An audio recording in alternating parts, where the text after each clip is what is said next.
मेरे दो चार ख्वाब हैं जिन्हें मैं आसमां से दूर चाहता हूँ। ज़िंदगी चाहे गुमनाम रहे पर मौत में मशहूर चाहता हूँ।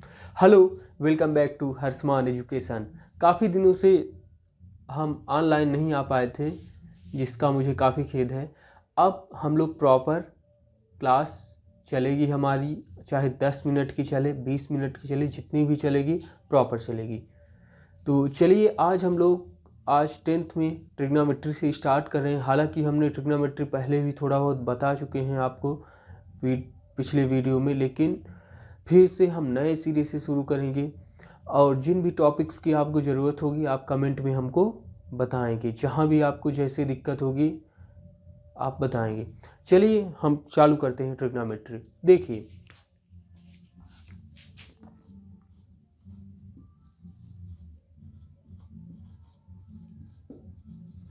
ट्रिग्नोमेट्री क्या होती है? हिंदी में इसको हम त्रिकोणमिति कहते हैं। क्या कहते हैं? त्रिकोणमिति, है ना। ट्रिग्नोमेट्री 3 शब्दों से मिलकर बना है। ट्राई मतलब होता है 3। ट्राई मतलब क्या होता है? 3। गन, GON, गन मतलब होता है भुजा।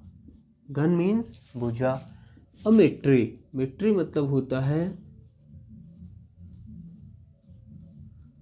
MEASUREMENT, मेजरमेंट, है ना। भुजा को इंग्लिश में हम लोग साइड बोलते हैं। 3 को आप लोगों को पता ही है 3 बोलते हैं, है ना। मतलब जिसमें 3 साइड्स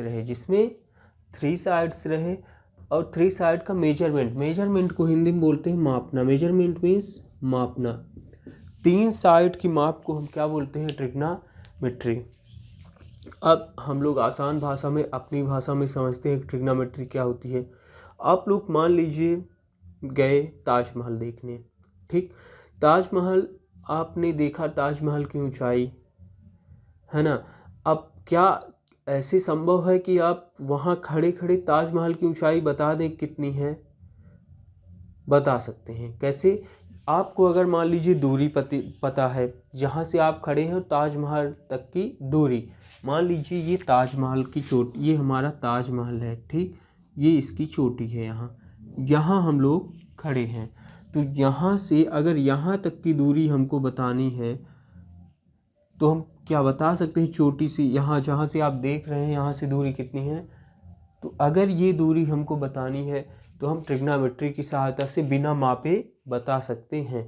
इनमें से कोई भी एक भुजा, या तो ये हमें पता हो या ऊंचाई पता हो, तो हम ये तीसरी चीज़ निकाल सकते हैं। मतलब एक चीज़, कोई भी लेंथ पता हो, ये लेंथ या ये लेंथ या ये, तो हम मतलब 2 चीज़ें निकाल सकते हैं।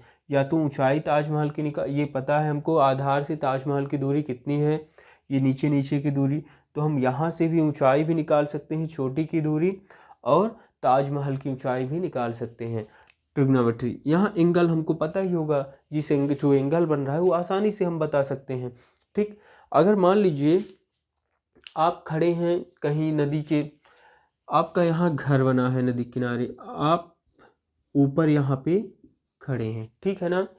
अपनी बालकनी से आप झांकते हैं, यहाँ नदी है बीच में, इधर एक मंदिर है।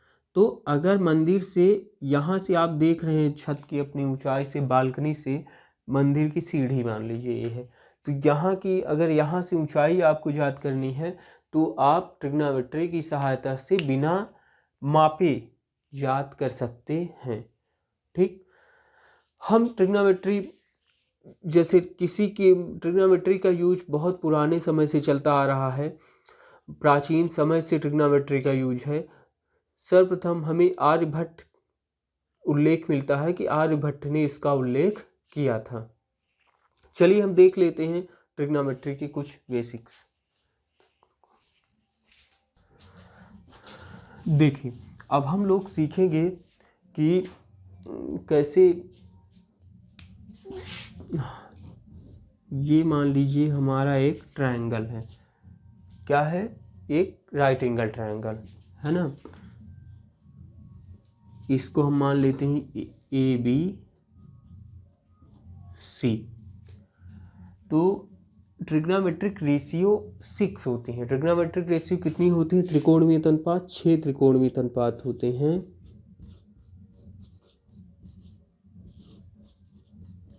कुछ चीज़ें आपको बेसिक हैं ये, अगर ये अच्छे समझाया जाएगा, बन जाता है, तो आपको कभी भी ट्रिग्नोमेट्री पढ़ने में दिक्कत नहीं होगी।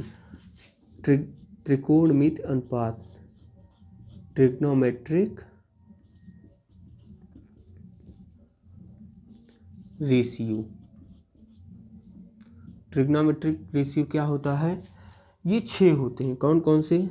Sign, cos, tan, cosec, sec, cot. Sine cos tan, sine cos tan, cosec sec, cot. Sine का उल्टा होता है कॉसेक, कॉस का उल्टा होता है सेक, टेन का उल्टा होता है कॉट। ठीक है ना? देखिए, तो साइन का उल्टा होता है कॉसेक, मतलब हम लिख सकते हैं साइन, मान लीजिए एंगल है कोई ये थीटा, तो साइन थीटा इक्वल टू हम लिख सकते हैं 1 अपान कॉसेक थीटा। क्यों? क्योंकि साइन का उल्टा है ना कॉसेक। इसी प्रकार हम लिख सकते हैं cosec theta equal to, cosec theta equal to हम लिख सकते हैं 1 अपान साइन थीटा, है ना? क्योंकि साइन का उल्टा कॉसेक है तो कॉसेक का उल्टा साइन होगा, स्वाभाविक सी बात है। कॉस का उल्टा सेक, तो हम लिख सकते हैं इसी प्रकार cos theta equal to 1 upon sec theta, हो गया ना उल्टा। या फिर लिख सकते हैं हम लोग sec theta equal to 1 upon cos theta, sec theta equal to 1 upon cos theta. या फिर हम लिख सकते हैं tan theta equal to 1 upon cot theta, या cot theta equal to 1 upon tan theta. कुछ प्रमुख बातें हैं, ये आपको ध्यान रखनी है। या फिर हम लिख सकते हैं, चूँकि क्रॉस मल्टीप्लाई हो सकता है ना, जैसे मान लीजिए लिखा है a upon B equal to C, तो हम a equal to B into C कर सकते हैं, है ना? b का c में मल्टीप्लाई हो जाएगा, तो साइन थीटा का मल्टीप्लाई किस में हो जाएगा? कॉसेक थीटा में। तो क्या हो जाएगा? हम लिख सकते हैं sine theta into cosec theta equal to 1 लिख सकते हैं। दूसरी चीज़ sec theta into cos theta, sec theta into cos theta equal to भी 1 हो सकता है। क्यों? क्रॉस मल्टीप्लाई है ना, तिर्या गुणा। इसी प्रकार हम लिख सकते हैं tan theta into cot theta, tan theta into cot theta बराबर 1। ये भी आपको ध्यान रखना है। इसके अलावा जैसे मान लीजिए ये क्या है? थीटा बना है, ठीक। देखिए, ये आप नोट कर लीजिएगा।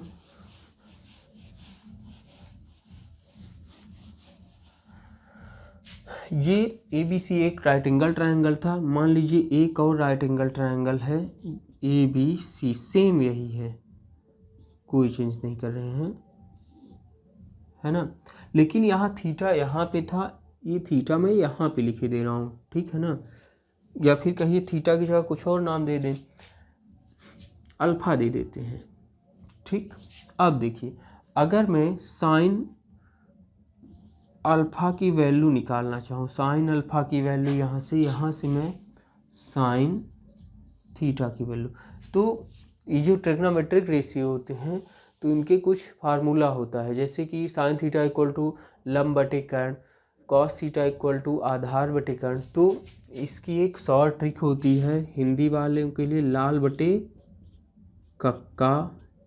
इसको मैं ठीक से लिख देता हूँ, लाल बटे कक्का। ये ऊपर वाला पोर्शन साइन का कहलाएगा, साइन थीटा, एक cos second number, third number ten, फिर कॉसेक मतलब लंब बटे कर्ण, तो कॉसेक हो जाएगा कर्ण बटे लंब, उल्टा होता है ना साइन का। देखिए, कॉस थीटा आधार बटे कर्ण, तो sin cos tan cosec sec theta हो जाएगा कितना? कर्ण बटे आधार। साइन कॉस टेन, टेन बराबर लंब बटे आधार, तो sin cos tan cosec sec cot, cot theta equal to हो जाएगा आधार बटे लंब, लाल बटे कक्का। स्टूडेंट का इंग्लिश मीडियम वाले अगर हैं तो पंडित बद्री प्रसाद शर्मा हरे हरे बोल। पंडित बद्री प्रसाद शर्मा हरे हरे बोल। तो इसमें देखिए ये जो फर्स्ट नंबर है ये जो है ये साइन थीटा हो जाएगा, है ना, परपेंडिकुलर अपान हाइपोटेनस। परपेंडिकुलर मतलब कर्ण, हाइपोटेनस सॉरी परपेंडिकुलर मतलब लंब, हाइपोटेनस मतलब कर्ण। और base upon height, cos theta क्या हो जाएगा, base upon height hypotenuse sorry देखिए पर कॉस थीटा क्या हो जाएगा, base upon hypotenuse. Sign cos tan theta क्या हो जाएगा, टेन थीटा परपेंडिकुलर अपान बेस मतलब लंब बटे आधार। देखिए लंब बटे आधार, साइन कॉस टेन और ये नीचे क्या कॉसेक बराबर हो जाएगा हाइपोटेनस अपान परपेंडिकुलर मतलब कर्ण बटे लंब। ये हो जाएगा बेस अपान हाइपोटेनस मतलब कर्ण बटे आधार। तो sin cos tan cosec sec आता है ना, सेक फिर कॉट। ये क्रम आप लोग इसी क्रम से ट्रिग्नोमेट्रिक रेशियो को याद किए रहेंगे, sin cos tan cosec sec cot. ठीक है, इतनी चीज़ समझ में आई। तो देखिए अगर मुझे यहाँ पे लिखना पड़े क्या, साइन यहाँ पे मुझे साइन अल्फा की वैल्यू लिखनी हो तो sin alpha sin theta equal to क्या होता है, लंब बटे कर्ण, लाल बटे कक्का में लंब बटे कर्ण पहला, है ना, या फिर परपेंडिकुलर अपान हाइपोटेनस। तो परपेंडिकुलर क्या होता है कौन सा, देखिए जैसे मैं यहाँ पे खड़ा हूँ, जहाँ पे आप खड़े हैं, जहाँ पे आप बैठे हैं, तो वो आपका बेस कहलाएगा, आधार। जैसे आपका घर जो बना हुआ है तो जहाँ पे दीवार खड़ी है वो आधार है, तो जो कहते हैं ना बेस तैयार कर रहे हैं तो वो बेस हो गया। और परपेंडिकुलर क्या होता है, जो सामने दिख रहा है, जैसे मेरे सामने ये फ़ोन है तो परपेंडिकुलर है मेरा, ठीक। सामने की दीवार आपकी हो गई, मान लीजिए आप बैठे हैं तो वो आपके परपेंडिकुलर। मान लीजिए आप उसी दीवार पे बैठे हैं जिसमें आप अभी देख रहे हैं तो वो बेस हो जाएगी, और सामने इधर परपेंडिकुलर। मीन्स समझिए इधर जैसे कि यहाँ पे मैं खड़ा हूँ, यहाँ से मैं देख रहा हूँ, यहाँ पे मैं खड़ा हूँ, तो हमारा बेस ये कहलाएगा, हमारा बेस या आधार ये होगा। अगर मान लीजिए और इसके सामने वाला जहाँ यहाँ पे मैं खड़ा हूँ तो इसके सामने ये है, तो ये लाइन क्या हो जाएगी, परपेंडिकुलर या लंब, परपेंडिकुलर या इसी को हम क्या कह सकते हैं, लंब। और 90 डिग्री के सामने वाला हाइपोटेनस कहलाता है, क्या कहलाता है, हाइपोटेनस या फिर कर्ण बोलते हैं इसको, ठीक है ना। अब देखिए अब तो मैं यहाँ पे इस दीवार में समकोण के सामने सबसे बड़ी भुजा कर्ण होती है, हाइपोटेनस होती है, इसमें कोई कंफ्यूजन नहीं रहना चाहिए। या तो फिर आप कह सकते हैं समकोण 90 डिग्री के सामने वाली भुजा कर्ण कहलाएगी, है ना। दो तरीके जो आपको पसंद आए वैसे ध्यान रखिए। अब यहाँ पे मैं खड़ा हूँ ना, तो ये हमारा क्या हो जाएगा, आधार, क्या हो जाएगा, आधार, या इसको हम बेस बोल सकते हैं।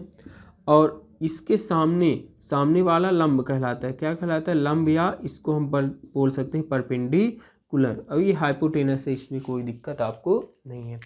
तो देखिए अगर मैं साइन अल्फा देखूँ, साइन अल्फा इक्वल टू होता है लंब बटे कर्ण, लाल बटे कक्का में लंब बटे कर्ण, या फिर परपेंडिकुलर अपान हाइपोटेनस। परपेंडिकुलर मतलब लंब, हाइपोटेनस मतलब कर्ण। तो लंब बटे कर्ण, तो अगर अल्फा का लंब देखो तो कौन सा होगा, बीसी होगा कि नहीं होगा, अल्फा का लंब बीसी